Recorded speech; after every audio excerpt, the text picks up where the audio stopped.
I am off to go and look at a car, a Rover, yeah, a Rover, with a view to possibly buying tomorrow.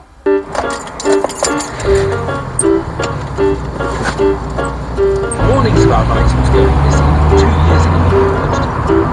Greek authorities say 18 people believed to be migrant.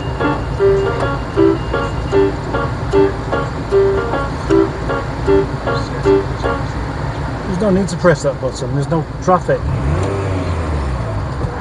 I'm on my way to a place called Bury, or some people pronounce it Bury, but it's Bury, B-U-R-Y, Bury. And I'm going to have a look at a Rover that there's a fairly good chance I will end up buying for the Mustard and Boaty fleet tomorrow.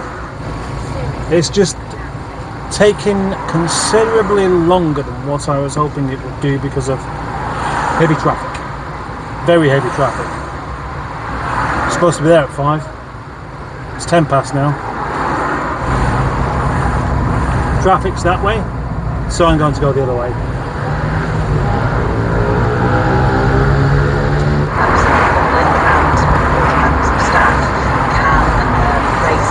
Alright, this is great. Nobody's going my way. Everybody's heading to the motorway, I guess.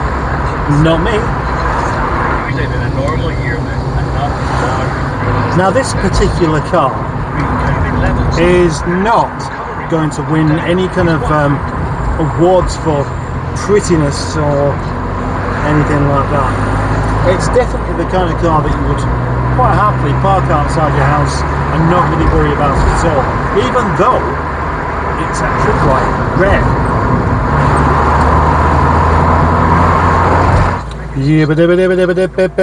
And there we have it, there's a deal done today.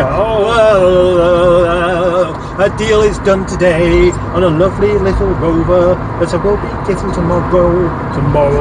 tomorrow. Yes, what a lovely deal that was. With a couple of lovely gentlemen, 3 in all, we came to the conclusion that I should indeed buy this particular car. And this particular car used to be... Please give way to the bus. Please give way to the bus. Please give way to the bus. Please, please, please, please. What's that?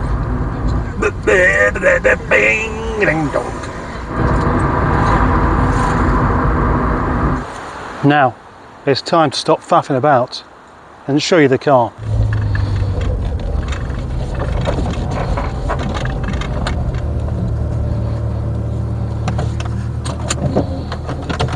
This car already has a name because I chose it.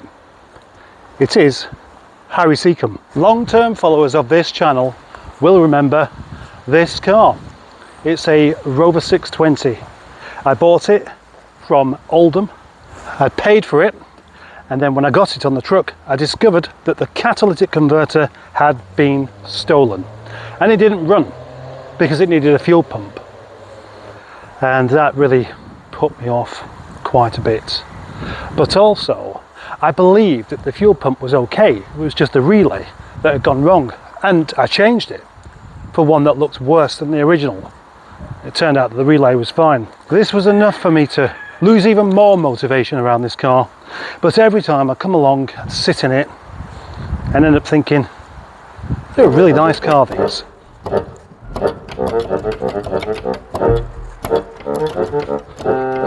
Now you may look at this and think, it's a bit of a shed, isn't it? It's a bit untidy, it's got a wrong colour bonnet, it's got a patchy bit at the back, it's the exhaust is a bit too big. But I believe this car has lots and lots of potential. I mean, it does have a few things you could do with just ignoring. At some point, I think it was this year, it might have been last year, I got fed up with it being here, and a chap called Daniel came along and said, I'd quite like to buy that. And basically, he just bought it and had it taken away and mended it. He fitted a new fuel pump. He replaced the catalytic converter. Although the bonnet is, you know, the wrong colour. At least it's not rusty. The old one had gone through there and there as well. It has a few cosmetic bits to deal with, but I reckon I can tackle these bits myself. But the major thing, the major repair, was actually this, because that had rotten right the way through there, and that's had a new panel put in place, and all it needs is respraying. So I shall be trying out my spraying techniques on this. Those bits were needed for the MOT, so it has MOT. It was MOT'd about 3 months back, but since then he's barely used it. It's been just in the garage taking up space, which is why I've acquired it. Not only has he mended it, got it working and stuff, he's overhauled the brakes as well, and the brake lines, and put a brand new radiator in it, and done the cam belt and water pump. Oh, and the auxiliary belts as well, by the looks of it. We don't really want that. I am a real fan of the 600. Many people don't really like them. They say they're a bit bland and stuff, but I just think that they're a really nicely put together car, and I'm going to end up wanting to keep it, but I can't. It's not mine. Not yet anyway. The nicer models do have wood cappings on the door and of course leather seats. But actually I would swap that just for this tray on the dashboard and no airbag.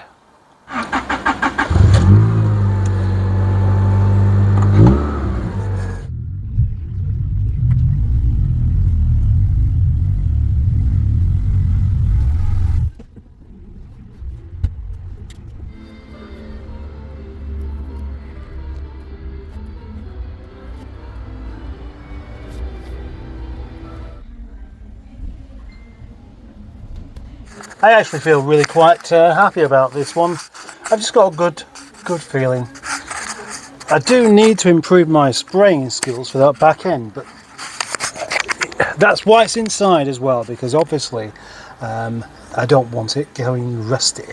I don't want it going rusty because it's not painted. It's just, what's it called? Primered. That's it. It's just got primer on it. Yeah. As from the 1st of September, Nigel will be going off the road, and also the Streetwise will for a month as well, whilst I try out either this or Toby Charles. Toby Charles was going to be the car that I used for the entirety of September, but I think I'd be more comfortable with this one. Toby Charles is going to have to wait another month, I think. Anyway, yeah, I don't know, this car really suits me because it's a bit rough, just like me, and it needs tidying up, just like me, and it's not precious, just like me.